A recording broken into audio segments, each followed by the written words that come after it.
I'm going to do him a favour and knock him out. Right into Don King's lap. And I see myself knocking out Mike Tyson spectacularly. And Crook, I'm going to win and I'm going to knock him out. I am, you know what I mean? And boy, he'll have to kill me to beat me that night, man. He'll have to murder me. I'm telling you that. He'll have to kill me. Oh, that's the easiest one. His muscles won't save him. He's finished.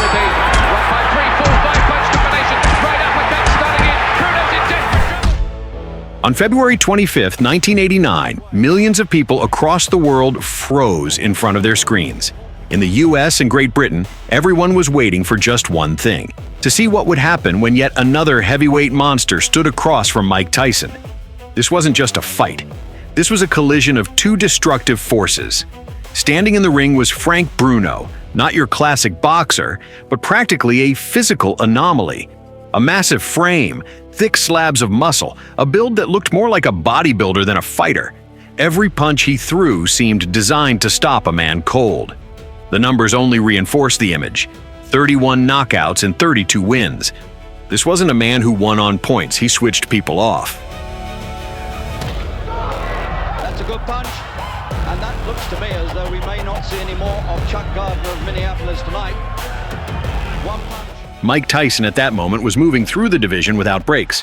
He wasn't even 22 yet, but he had already become the youngest heavyweight champion in history, stopping Trevor Berbick and claiming the title in total domination. BC Heavyweight Championship of the world. Trevor Berbick and Mike Tyson. Tyson goes to work right away, and he gets Trevor in trouble, and he's done it. It's all over. We've got a brand new heavyweight champion of the world, Mike Tyson. Then he added 3 more major belts, and the Brooklyn Street Kid became the undisputed king of the heavyweight division. But it was right at that peak that something hit him harder than any opponent ever could: fame. Mike Tyson kept appearing in scandal headlines. The hero's image was shifting into the image of a villain, and that only pulled the public in closer. Every new rumor, every new controversy made him more talked about, more watched, more feared in the eyes of the world.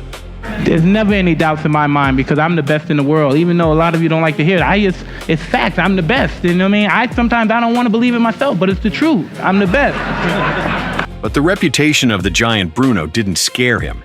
He was certain he could break Brooklyn's knockout machine. Don King's trying to make Mike Tyson out to be Superman, but I got kryptonite to beat him. I've been in with the guy and I feel confident about going in with the guy. He's just a human being like you. He's a human being. He wears shoes, he wears socks. And as I say, you keep on repeating it, I've been in with him and I know him. And I'm not going to get into that sort of like bandwagon, like, oh, Tyson this, I am Mike this, I am that. You don't realize that the guy had a car crash. He damaged his hand. He broke up with his wife. All his mind is not on the game. On this fight, his mind not conditioned for this fight. And I was confident before all this happened. And I think this is a peak time to beat a Mike Tyson, Harry. No, I really do believe so. Welcome to ringside in Las Vegas. Everybody's had an opinion about what would happen when Frank Bruno entered the ring against Mike Tyson. And so, on a hot evening in 1989, the long-awaited bout finally went down. Despite all of Bruno's bold words, the fight nearly ended in the very first moments after the bell. Tyson rushed the Brit with such ferocity that Bruno clearly didn't see it coming. The result, Bruno on the canvas. From Bruno. Let's take a look at the knockdown.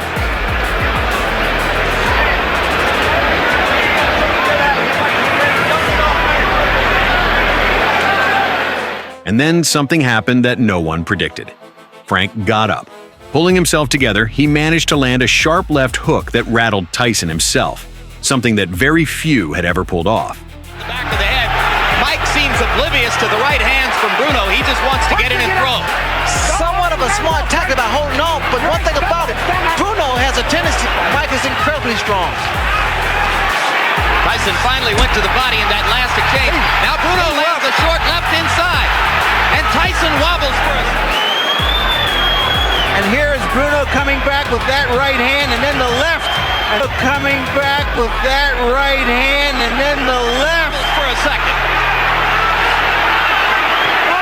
There's that puncher's chance. At some point, it was the saving bell that literally dragged the Iron Man back from the edge. Doesn't it in the pass? It's done the pass, brother. Go inside. Bruno's trying to make him respect him. A lot of rabbit shots thrown.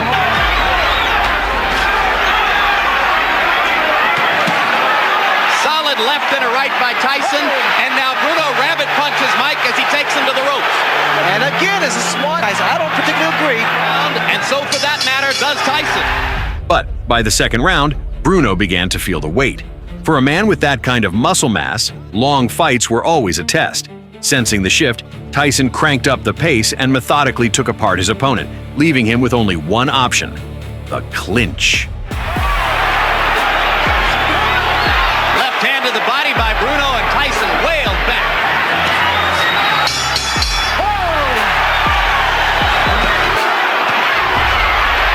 Left hook got just behind the glove of Bruno. Bruno with a lay in his career. Tyson had a tendency to be lazy in clinches, not to throw the body shots that were necessary. Then he stepped up the pace, was very effective with it. It is Aaron Snowell who does most of the talking to the fighter. Tyson now is told to use the jab as opposed to just walking in, and he's doing just that. He's not going to have to for too long if he lands another right hand. And use the jab as opposed to just going in with his head.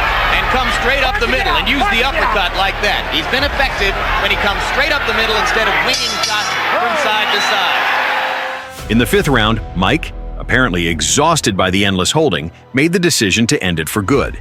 And he executed the plan with ice-cold precision. Credit where it's due to Frank. Despite the enormous punishment he absorbed, he stayed on his feet until the stoppage. Uppercut, right hand. Bruno's in serious trouble. A left hook, and Richard Steele watching carefully.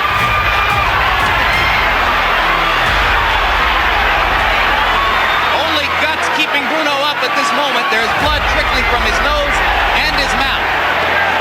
Tyson really doing damage with it. It's like an open invitation. Solid left hook inside. And an uppercut with the right. And Bruno is wobbled again. Trying to land the one haymaker.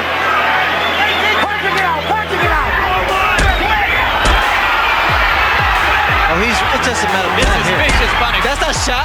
That's that Bolo shot. And beautiful Richard shot. Steele has seen enough. As Terry Lawless throws in the towel simultaneously. Here is the same action, and there you saw the left hook inside that started it, much as was the case in his destruction of Michael Spinks, followed by a right uppercut solidly to the face of Bruno. And after that, the challenger was a moment there where Tyson got inside and smashed an elbow into Bruno's mouth to make punching. There's the uppercut. Those are the short uppercuts that do so much damage, and people just don't appreciate those little short shots. Now, what's these shots here with the same hand? Again, that left hook has been doing a great deal of damage to Frank Bruno in the earlier rounds. A lot of them missed, but the punch that did get through, Jim, were able to slow down Frank Bruno. That shot there, the uppercut, beautiful combination. After the final bell, the Iron Man didn't skimp on respect toward his opponent, and, of course, toward himself. Thank you. God bless you. You're a good guy, Bruno. Another one on your belt, another notch.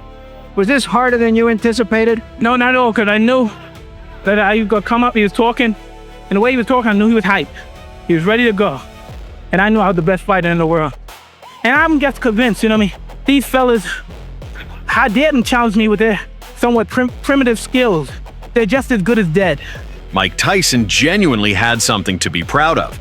That night brought him more than $5 million, and he spent it just as confidently as he won in the ring, especially on cars, of which he had so many they'd stopped feeling like a luxury.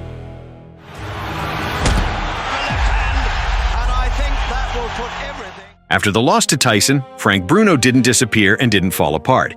He pushed on through brutal bouts, including a grueling war with Lennox Lewis, where, against all expectations, he pushed the future heavyweight king to the limit and made the world believe for a moment that the outcome could be different. He's using a good defense and keeping pretty elusive. He's forcing the fight, and he's using a very good jab. On September 2nd, 1995, Bruno stepped into the ring against Oliver McCall, the reigning WBC world champion. He fought all 12 rounds as if each one was an audition for the right to be called champion. And in the end, victory. The title. The moment he had built his entire career toward. This wasn't simply a triumph. This was the point where his whole story finally made sense. A night when Britain didn't just celebrate, it erupted.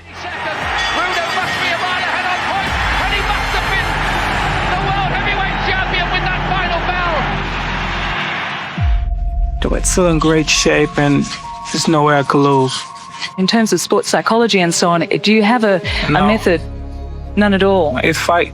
Nothing's better. You can have a psychiatrist, you can have whatever. No, you can't fight. You. As for Mike Tyson himself, after that meeting with the Brit, his path took a completely different direction. Less than a year later, he sensationally lost to Buster Douglas.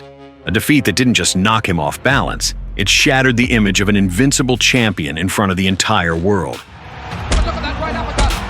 Tyson is down. Tyson is down for the first time in his career.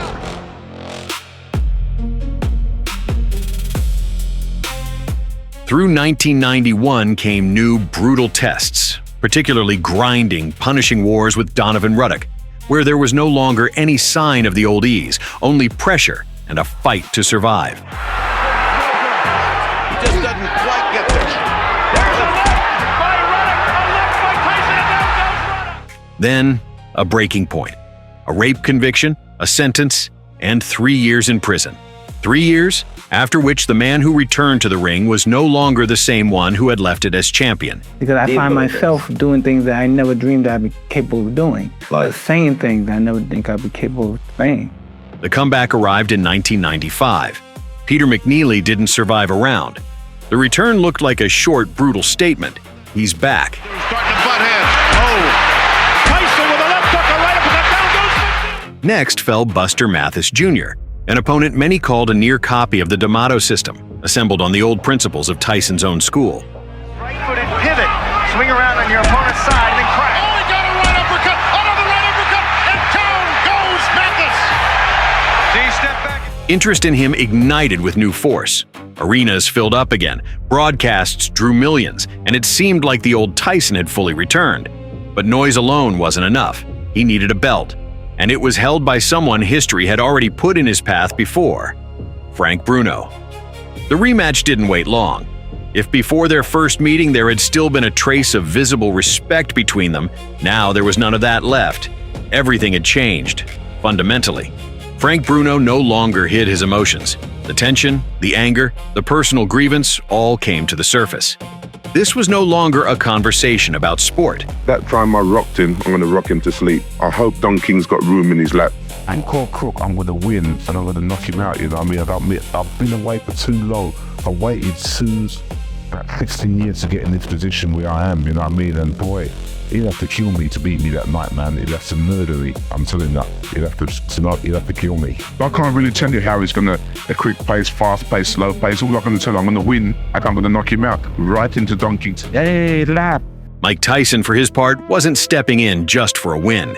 He was going in for complete destruction, as if the first fight had left a debt that needed to be paid in full. On March 16, 1996, they met on the ring again. Frank Bruno had become even more powerful physically in the meantime, more massive, more dense, as if his body had finally reached the absolute limit of its strength. He looked ready for war, but against Mike Tyson, that no longer mattered the way it once had.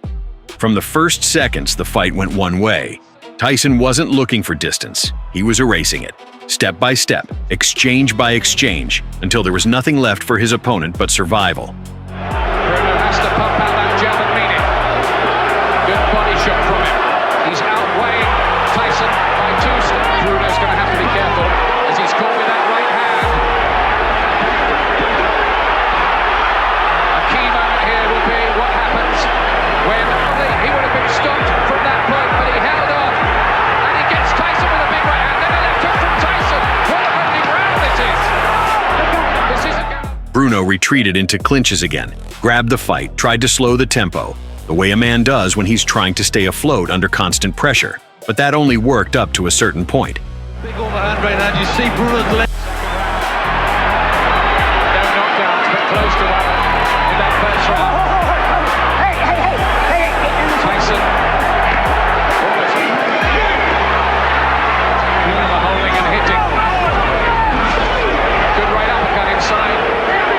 Good left hook from both of them. Bruno was staggered a little bit again. He's caught by the right hand. He can't keep on taking them like this. There were 2 left hooks here, where Tyson looks as if he does, unfortunately. And there's another left hook that goes stunning in again. Bruno, he's in big trouble here. The third round was the turning point. Tyson's combination broke through the defense, and the Brit was literally swept off the canvas. The referee stepped in. Stoppage. It's over. Bruno's lost his title, and Iron Mike is champion all over again. 6 years after losing his title to Buster Douglas. Watch the finish again. Body, left hook, another one. This is a great cluster of finishes. And it was just a momentary thing. Bruno just changed stance for a second, turned to southpaw, and was caught with a big left hook. And then the finishing, that was the Tyson of old. He gave way. The cut in the first round was bad luck for him. Here it is again. Mike Tyson is world champion again. And in that moment, he simultaneously reclaims the belt and cements the image that cannot be split in two. Hero and destroyer in one face. Later, this fight will be remembered as one of the last where he still resembled his former self. Complete, sharp, without pauses or doubts. Because beyond this, the story changes. Not in the ring, but outside its boundaries. And that is already a different story.